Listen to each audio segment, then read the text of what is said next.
Você acreditaria que até as turbulências que você sente nos voos podem estar relacionadas ao aquecimento global? Pois é, então acompanhe o vídeo até o final. Bem-vindo ao canal Modernidade e Ciência.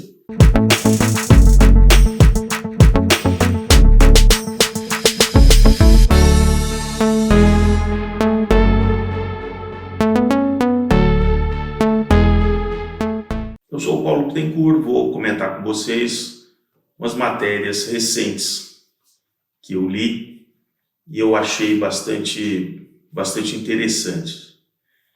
E eu vou compartilhar com vocês como essa neurose do aquecimento global, todo pesquisador, e ele tem a verba dele, destinada, e ele precisa encaixar, não importa se ele até cuida de piscicultura, então ele tem que encaixar alguma coisa do aquecimento global.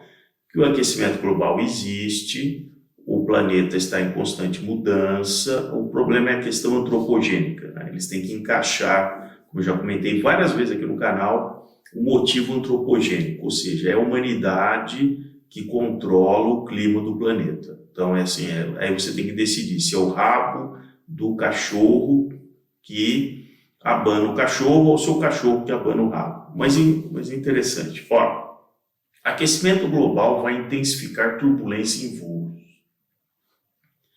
E aí eu comecei a ver uma reprodução de sites colocando a mesma matéria, porque na Nature, a Nature tem um caderno lá de Nature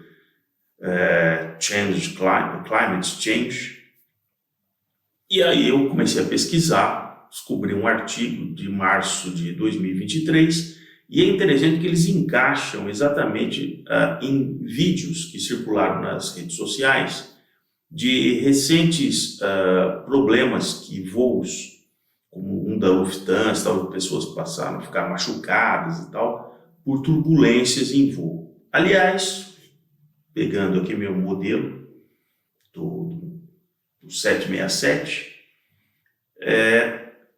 em todos os voos intercontinentais, eu nunca desafivelei o cinto de segurança, nunca. Pela minha experiência como piloto.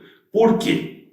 Porque as chamadas CAT, que é Clear Air Turbulence, ou seja, é o que nós chamamos de turbulência em céu claro, em céu aberto, você não tem nuvens, você não está vendo, o radar também não pega aquilo.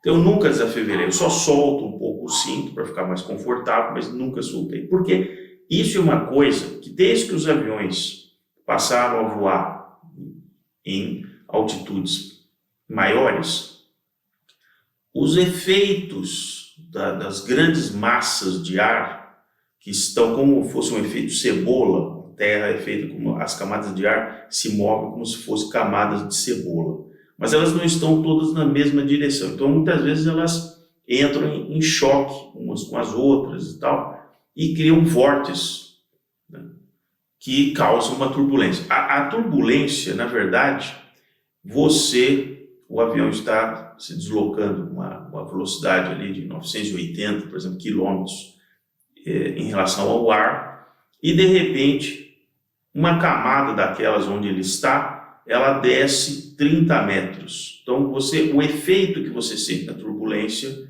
é porque ou ele desceu ou ele subiu algumas dezenas de metros, simplesmente porque toda aquela massa em que o avião está imerso naquela massa de ar, ela se moveu. Então é a massa de ar que está ali à volta daquele avião que ela teve uma mudança de patamar.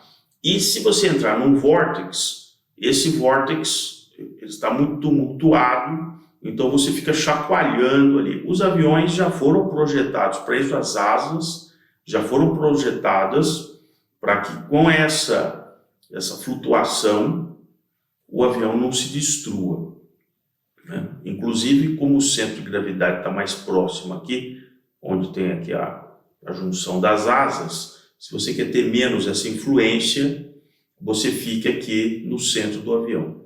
Nas extremidades, principalmente aqui na cauda, qualquer movimento de 1 metro aqui, se o avião fizer isso em 1 metro, aqui na cauda pode parecer 3, 4 metros. Então, quem está, principalmente lá atrás, vai chacoalhar muito mais, certo? Isso é uma questão física. E aí eu vejo, né, aquelas matérias jornalísticas já cravando que não, em função do aquecimento global, nós teremos, como foi publicado aqui na Nature, cada vez mais esse tipo de turbulência e tal. Só que aí eu fui investigar e olha o que eu capturei aqui, que eu vou mostrar para vocês, desse mesmo assunto. Então eu vou mostrar aqui para vocês. Olha que bonitinho. Essa matéria aqui, ó, olha só, aquecimento global vai intensificar turbulências em voos. Não é interessantíssimo?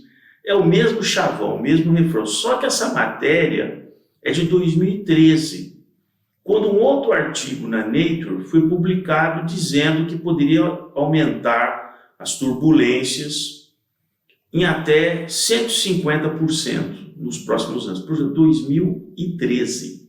Vejam só, 2013. E não vejo relatos de amigos que atuam na aviação comercial internacional e de relatos que eu tenho de ter havido um aumento de 150% nesses últimos 10 anos. Não vejo isso. É claro que você tem que medir a frequência com que isso acontece também com o número de voos em certas rotas. Se o número de voos, o aumento de companhias, numa determinada rota, porque no estudo agora publicado recentemente em março, fala da rota ali do Mar do Norte, indo para os Estados Unidos. É claro que de 2013 até agora, você tem muito mais voos ocorrendo, na média, do que 10 anos atrás.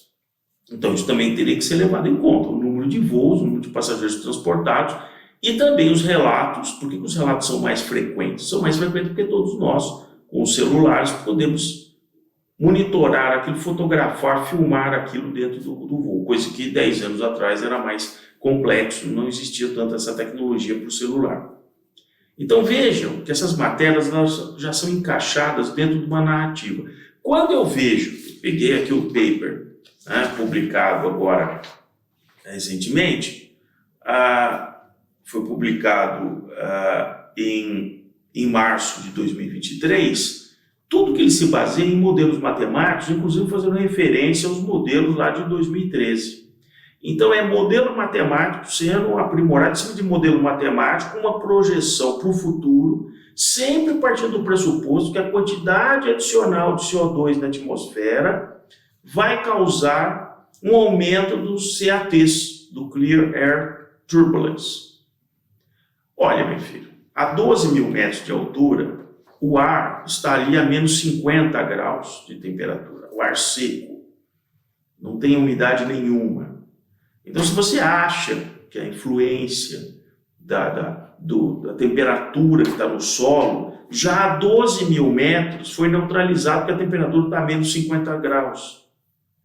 Então, você tem que criar você tem que inocular no modelo matemático que eles estão usando, que alguma coisa que está acontecendo no solo, 12 mil metros abaixo, vai interferir na movimentação da massa de ar a 12 mil metros, com o ar ali praticamente gelado.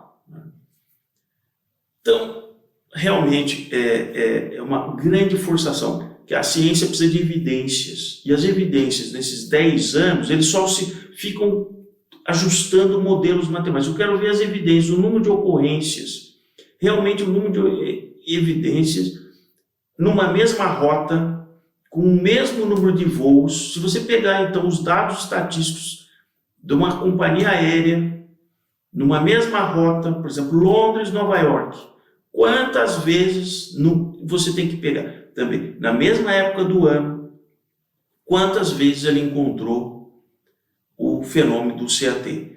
Porque as correntes, elas também mudam em função das estações do ano. As massas de ar, elas também flutuam em relação ao hemisfério norte, ao hemisfério sul, saindo, por exemplo, o ar frio do Polo Norte, saindo, por exemplo, o ar frio que chega às massas de ar. Vocês vejam isso aqui no Brasil. Existe uma época do ano onde as massas de ar frio que vêm da Antártida chegam com mais frequência no Cone Sul da América Latina. Então isso tem também uma lógica associada à época do ano onde nós estamos. Agradeço se você chegou até esse ponto no vídeo. Se você ainda não se inscreveu aqui no canal Modernidade e Ciência, se inscreva, acione o sininho para receber os próximos vídeos e realmente cuidado com essas matérias. Quer dizer, entre eu coletar matérias recicladas de 10 anos com o mesmo tema, sem que evidências realmente ratifiquem essa teoria de que o aquecimento global está afetando também as turbulências em céu aberto.